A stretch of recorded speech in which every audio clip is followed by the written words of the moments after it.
Good evening. My guest tonight says the cost of doing business in Ghana is high. The result is that a lot of our products therefore become uncompetitive.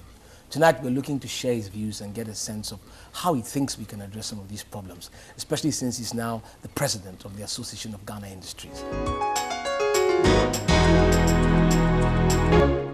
Mr. Tony Oteng Gyasi, thank you for coming. Thank you, David. Pleasure to be here. Tony, when I began, I mentioned something that you've always said, that the cost of doing business in Ghana is high. Why is that? A variety of reasons. Let's go one by one. If you start with labor in Ghana, it is supposed everybody thinks that labor is cheap in Ghana. But then you can't look at price without the relation to productivity. How productive is our labor? You find that whilst outwardly it may look like labor is cheap, in reality, it's compared with, yes, the kind of productivity you get out of labor is costly. So who are you going to convince by saying that labor is expensive? Here, labor is cheap. Compare the Ghanaian worker with the worker anywhere else in the world, especially in the newly industrialized countries, in Korea, in China, in some of those places, and you find that the kind of hours they put in, their attitude to work, all that makes labor there much cheaper. So you are challenging that. You're saying labor is not the cost of, you're saying it's not cheap. No, that's what I mean. Interesting. That labor is people not always cheap. say less than $1 a day. They use that as a yardstick. It's not looking at the price of labor is only one part of the equation. You know, you look at the price against the value you get out of labor, against the productivity of labor. That's one factor. What's the other factor? The other factor is that, take utilities for instance. You find that in most countries around the world, utilities, energy for industry costs less than energy for domestic use. Is that not the case in Ghana? That is not the case in Ghana. Industries pay more than domestic use. Why would we do that to ourselves? Because industries don't vote. Industries don't vote. No. At election time, nobody calls on industries to vote. Otherwise, what would they do? Otherwise, they would have more power deciding on what utility tariffs would be. Yeah. They would take the account of industry more into account. Yes. Any other major factor? Labor, energy, utilities. Yes. Look at the cost of clearing goods from our harbors.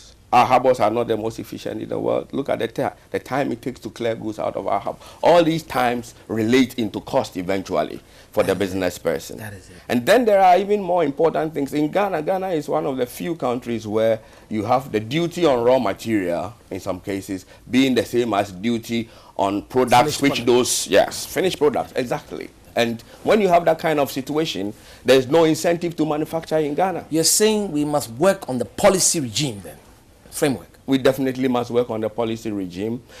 We have had good macro indicators over the past 5, 6, 7 years. You know, the macro indicators have been good. They are all headed in the right direction. I mean, we applaud whoever is responsible for it. But it is, whilst it's a necessary condition for economic growth, it is not a sufficient condition. What it is not enough. What else? We need to start going industry by industry, sector by sector. What are the peculiar problems of this sector? How do we solve the problems of this sector and make sure that they can be competitive, make sure that we are talking about an export-led economy, you know. Export-led economy means that you must be competitive globally. So take each industry, look at what are the global indicators. What is the cost of producing whatever you want to produce globally? Try to determine where you are competitive, you mean? Exactly. You need to decide where you are not being competitive and how to get competitive. What are the areas, just before you go on, you know, again, Tony, it's interesting you say that, you know, we all talk about industry. Is there any industry at all? What is industry in Ghana? I mean, what is its contribution anyway to the overall, you know, not much. That's not a very if you compare the contribution of industry now to what it was in the 70s, there has actually been a decline. Nobody needs to tell you. If you walk around Tema and see all the factories which have closed down. But is that a bad thing? Of course, it is a bad thing. Why is it a bad thing if they can bring in the commodities cheaper for people? Why must people have to pay for expensive things if our people can't be competitive? Where are the people going to get the money to pay for their inexpensive things? Too often we have this argument. Let me say now and clear. the solution to poverty is not in cheap prices. You want to know what the solution to poverty is? Tell me. The solution to poverty lies in income generation, in giving people an income so that they can afford things. If you keep reducing the prices of goods because your people are poor, they are poor because they don't have jobs.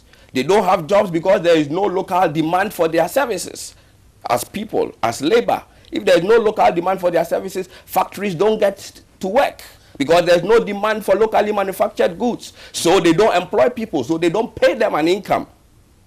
Gee, how are you going to fix this? You are going to fix this by having to look at the cost of doing business, reduce it, and allow local production to start. You need to get local production to start.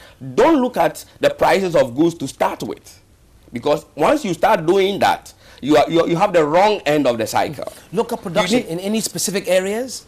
You need to look at areas in which you are competitive. But the good thing about the world today is that everybody imports raw material. Look at Japan. What does Japan have? They import everything and yet they are competitive. The most important factor in any production scheme is labor. It's your people. Everybody pays lip service to people in Ghana. It's all about people. But if you have the right people, they will bring the raw material from wherever it is. They will use it to manufacture. They will find the skills. They will find the technology, and they can produce at good prices, and they can be globally competitive. The right people. The right people. The right people. Education. Yes. Getting the right people, the right kind of education. That is the important thing. They are there, but they don't live here. Ghana's got so many good people that don't live here, Tony. Why should they live here when they cannot practice their trade here, when they cannot make the contribution which they are making elsewhere here? That is where you need to find out. Like I said, you got a good macro system going, right? Now, how do we get to the micro level, the industry level? It's extraordinary. That transition seems so hard to make, because if you think about it, for 20, 25 years, all our discussion is on the macro level. There has to be a reason why. Maybe why? Because it is painful. To make that transition. Yes, it is painful to start looking at the micro system. What is that really? Explain that. When we say the micro system on that other, what are you referring to? Take a particular industry. Take manufacture of paints. Yes. Right. And decide that you want to localize all your manufacture of paints. It may mean in the interim that people may have to pay a little more for paints, rather than bringing all the paints from Brazil or wherever it is that they are bringing it from, you know. But people need to be in business manufacturing paints because before they can start cutting the cost of manufacturing paints.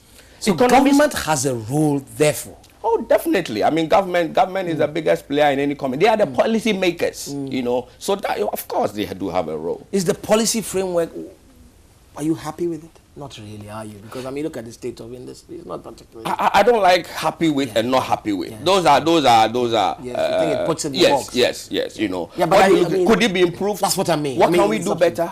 I mean, what can we implement better? We have a lot of good policies, but sometimes in the implementation they get lost. It's important that when we decide to do something, we go ahead. If we decide that this is good for the economy, we stick with it. We stick with it. In the short term, people may be dissatisfied, people may hate the streets even, but if it is good for the economy, and we agree that it is the economy